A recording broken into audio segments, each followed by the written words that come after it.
ನಮಸ್ಕಾರ ಎಲ್ಲರಿಗೂ ಮತ್ತೊಮ್ಮೆ ನಮ್ಮ ಯೂಟ್ಯೂಬ್ ಚಾನಲ್ ರುಚಿ ಪಯಣಕ್ಕೆ ಸ್ವಾಗತ. ಇವತ್ತಿನ ವಿಡಿಯೋದಲ್ಲಿ ಎಷ್ಟು ರುಚಿಕರವಾದ ನೋಡ್ತಾ ಇದ್ದೀರಾ, ಇದು ಕೈಮಾದುಂಡೆ. ಏನು ಕೈಮಾದುಂಡೆ ಅಂದರೆ ಮಟನ್ ಅಲ್ಲ, ಚಿಕನ್ ಅಲ್ಲ, ಎಗ್ಗಲ್ಲಿ ಮಾಡಿರುವಂತಹ ಕೈಮಾ ಉಂಡೆ. ಹೊಸ ರೀತಿಯಲ್ಲಿ ಎಗ್ ಕೈಮಾ ಉಂಡೆ, ಸ್ವಲ್ಪನೂ ಒಡೆದೇ ಇರೋ ರೀತಿ ರುಚಿಕರವಾಗಿ ಹೇಗೆ ಮಾಡೋದು ಅನ್ನೋದನ್ನು ಈ ವಿಡಿಯೋದಲ್ಲಿ ತೋರಿಸ್ಕೊಟ್ಟಿದ್ದೀನಿ. ಇದೊಂದು ಸೀಕ್ರೆಟ್ ವಿಧಾನದಿಂದ ನೀವು ಸ್ವಲ್ಪನೂ ಒಡೆದೇ ಇರೋ ರೀತಿ ಎಗ್ ಕೈಮಾನ ಮಾಡ್ಕೋಬೋದು. ಹಾಗಿದ್ರೆ ಈಗ ನೋಡ್ಕೊಳ್ಳೋಣ ಬನ್ನಿ ಹೇಗೆ ಮಾಡೋದು ಅಂತ. ಈಗ ಮಸಾಲೆನ ರುಬ್ಕೊಳ್ಳೋದಕ್ಕೆ ನಾವು ಒಂದು ಅರ್ಧ ಬಟ್ಲು ಕಾಯಿ ತುರಿ ಮತ್ತು ಒಂದು 2 ಈರುಳ್ಳಿ ಮತ್ತು ಒಂದು 2 ಗೆಡ್ಡೆ ಬೆಳ್ಳುಳ್ಳಿ ಮತ್ತು ಅರ್ಧ ಇಂಚು ಶುಂಠಿ, 1 ಟೊಮೊಟೊ ಮತ್ತು 1 ಸ್ಪೂನ್ ಆಗೋಷ್ಟು ಹುರ್ಗಡ್ಲೆ ಮತ್ತು ಕೊತ್ತಂಬರಿ ಸೊಪ್ಪು, ಒಂದು 4 ಹಸಿಮೆಣ್ಸಿನ್ಕಾಯಿ ಮತ್ತು ಸಾಂಬಾರು ಪೌಡರ್ ಅಂದರೆ ಮಟನ್ ಸಾಂಬಾರು ಪೌಡರ್, ಇಲ್ಲ ಅಂತಂದರೆ 2 ಸ್ಪೂನು ಧನಿಯಾ ಮತ್ತು 1 ಸ್ಪೂನು ಖಾರದ ಪುಡಿ ಹಾಕ್ಕೊಂಡ್ರೆ ಆಗುತ್ತೆ. ಇದಕ್ಕೆ ನೀರು ಹಾಕಿ ಚೆನ್ನಾಗಿ ನೈಸಾಗಿ ಪೇಸ್ಟನ್ನು ಮಾಡಿ ಸೈಡ್ಗೆ ಎತ್ತಿಟ್ಕೊಂಡು ಒಂದು ಬಾಣಲೆಗೆ, ಮತ್ತು ನಾವು ಕೈಮಾ ಸಾಂಬಾರನ್ನು ಮಾಡುವಾಗ ಅಗಲವಾಗಿರುವಂಥ ಪಾತ್ರೆಯನ್ನು ಇಟ್ಕೋಬೇಕು. ಇದೊಂದು ಟಿಪ್ಸ್ ಅಂತಲೇ ಹೇಳ್ಬೋದು. ಎಣ್ಣೆ ಹಾಕಿ ಒಂದು ಅರ್ಧ ಈರುಳ್ಳಿಯನ್ನು ಸಣ್ಣದಾಗಿ ಕಟ್ ಮಾಡಿ ಇಟ್ಕೊಂಡಿದ್ದೆ, ಅದನ್ನು ಹಾಕಿ ಚೆನ್ನಾಗಿ ಫ್ರೈ ಮಾಡಿಕೊಂಡು ನಾವೇನು ಮಸಾಲನ ರುಬ್ಕೊಂಡಿದ್ವಲ್ಲ ಅದನ್ನು ಹಾಕ್ಕೊಂಡು ಅದನ್ನು ಚೆನ್ನಾಗಿ ಫ್ರೈ ಮಾಡ್ಕೋಬೇಕು. ಯಾಕೆ ಅಂದರೆ ನಾವು ಯಾವುದೇ ಮಸಾಲನ ಪದಾರ್ಥನೂ ಫ್ರೈ ಮಾಡಿ ರುಬ್ಬಿಲ್ಲ. ಆದ್ದರಿಂದ ಈ ರೀತಿ ಮಾಡೋದ್ರಿಂದ ಜಾಸ್ತಿ ಹೊತ್ತು ಸಾಂಬಾರನ್ನು ಬೇಯಿಸಬೇಕು ಅನ್ನೋ ಅವಶ್ಯಕತೆ ಇರೋದಿಲ್ಲ. ಬೇಗನೆ ಸಾಂಬಾರು ರೆಡಿಯಾಗಿ ಹೋಗಿಬಿಡತ್ತೆ. ಇದು ಬೇಯೋದ್ರೊಳಗೆ ನಾವು ಕೈಮಾ ಉಂಡೆಗೆ ಏನೆಲ್ಲ ಬೇಕು ಸಾಮಗ್ರಿಯನ್ನು ಹಾಕ್ಕೊಂಡು ಅದನ್ನು ರೆಡಿ ಮಾಡ್ಕೊಳ್ಳೋಣ. ಈಗ ನೋಡಿ, ಇದಕ್ಕೆ ನೀರು ಎಷ್ಟು ಬೇಕಾಗತ್ತೆ ನೋಡಿಕೊಂಡು ನೀರನ್ನು ಹಾಕಿ ಇದನ್ನು ಬೇಯೋದಕ್ಕೆ ಬಿಟ್ಬಿಡಬೇಕು.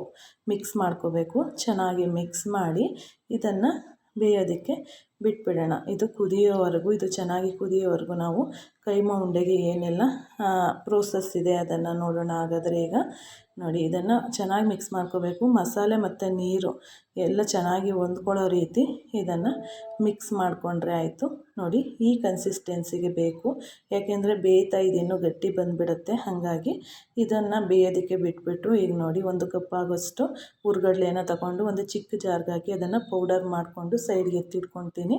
ಇದಾದ ನಂತರ 1 ಕಪ್ ಆಗೋಷ್ಟು ನಾನು ಕಾಯಿ ತುರಿಯನ್ನು ತಗೊಂಡಿದ್ದೀನಿ.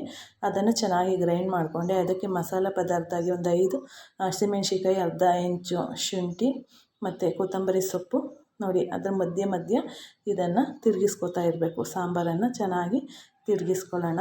ಮತ್ತು ಆ ಮಸಾಲೆ ಒಳಗಡೆಗೆ ಬೆಳ್ಳುಳ್ಳಿ ಅಷ್ಟನ್ನು ಹಾಕ್ಬಿಟ್ಟು ನೀರು ಹಾಕ್ದೇ ಇರೋ ರೀತಿಯಲ್ಲಿ ನಾವು ಅದನ್ನು ಚೆನ್ನಾಗಿ ಪೇಸ್ಟ್ ಮಾಡ್ಕೊಳ್ಳೋಣ. ಈಗ ಸಾಂಬಾರನ್ನು ನೋಡ್ತಾ ಇದ್ದೀರಲ್ಲ, ಇದು ಚೆನ್ನಾಗಿ ಕುದಿ ಬರಬೇಕು. ಅದೆಲ್ಲ ರೆಡಿ ಆಗೋಷ್ಟೊತ್ತಿಗೆ ನಮಗೆ ಇದು ಚೆನ್ನಾಗಿ ಕುದಿ ಬಂದರೆ ನೋಡಿ, ಅದಕ್ಕೆ ಎಷ್ಟು ಉಪ್ಪು ಬೇಕಾಗುತ್ತೆ, ರುಚಿಗೆ ತಕ್ಕಷ್ಟು ಉಪ್ಪನ್ನು ಅದನ್ನು ಹಾಕಿ ರೆಡಿ ಮಾಡ್ಕೊತೀನಿ.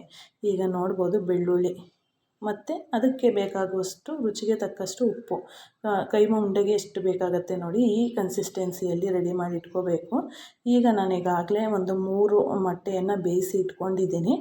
ಆ 3 ಮೊಟ್ಟೆಯನ್ನು ನೋಡಿ, ಇದನ್ನು ಚೆನ್ನಾಗಿ ತುರ್ಕೋಬೇಕು. ಈ ರೀತಿ ತುರಿಮಣೆಯಿಂದ ಚೆನ್ನಾಗಿ ತುರ್ಕೊಂಡ್ರೆ ನಮಗೆ ಮೊಟ್ಟೆ ಕೈಮಾ ಮಾಡೋದಕ್ಕೆ ತುಂಬಾ ಈಸಿಯಾಗಿ ಸಿಗತ್ತೆ.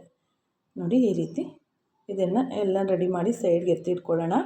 ಈ ಎತ್ತಿಟ್ಕೊಂಡಿದ್ದಕ್ಕೆ ನಾವು ಮೊಟ್ಟೆಯನ್ನು ತುರಿದಿಟ್ಕೊಂಡಿದ್ವಲ್ಲ, ಅದಕ್ಕೆ ಕಾಯಿ ಮಸಾಲೆಯನ್ನು ನಾವು ನೀರು ಹಾಕದೆ ರುಬ್ಬಿದ್ವಲ್ಲ ಆ ಮಸಾಲೆನ ಹಾಕ್ಕೋಬೇಕು. ಜೊತೆಗೆ ಕಡಲೆ ಪುಡಿ ಮಾಡಿದ್ವಿ ನೋಡಿ, 1 ಕಪ್ ಆಗೋಷ್ಟು ಕಡಲೆಯನ್ನು ಪುಡಿ ಮಾಡಿ ಇಟ್ಕೊಂಡಿದ್ದೆ. ಅದ್ರ ಜೊತೆಗೆ 1 ಸ್ಪೂನ್ ಆಗೋಷ್ಟು ಮಟನ್ ಸಾಂಬಾರು ಪೌಡರು, ಖಾರಕ್ಕೆ ಬೇಕಲ್ವ, ಹಾಗಾಗಿ ರುಚಿಗೂ ಸಹ. ಈಗ ನಾವು ಅಷ್ಟನ್ನು ಕಡಲೆ ಹಿಟ್ಟನ್ನು ಹಾಕಿಲ್ಲ, ಸ್ವಲ್ಪನೇ ಹಾಕ್ಕೊಂಡು ನಾವು ಕಲಿಸ್ಕೊಳ್ಳೋಣ. ಇದಕ್ಕೆ 1 ಹಸಿ ಮೊಟ್ಟೆಯನ್ನು ಒಡೆದಾಕಿ ಇದನ್ನು ಚೆನ್ನಾಗಿ ಮಿಕ್ಸ್ ಮಾಡ್ಕೋಬೇಕು. ಎಲ್ಲ ಚೆನ್ನಾಗಿ ಹೊಂದ್ಕೊಳ್ಳೋ ರೀತಿ ನಾವು ಮಿಕ್ಸ್ ಮಾಡಿಕೊಂಡ್ರೆ ನೋಡಿ, ಇದು ತೆಳುವಾಯಿತು ಅಂತಂದರೆ ಇನ್ನು ಮಿಕ್ಕಿರುವಂತಹ ಕಡಲೆ ಪುಡಿಯನ್ನು ಇದಕ್ಕೆ ಮಿಕ್ಸ್ ಮಾಡ್ಕೊಳ್ಳೋಣ.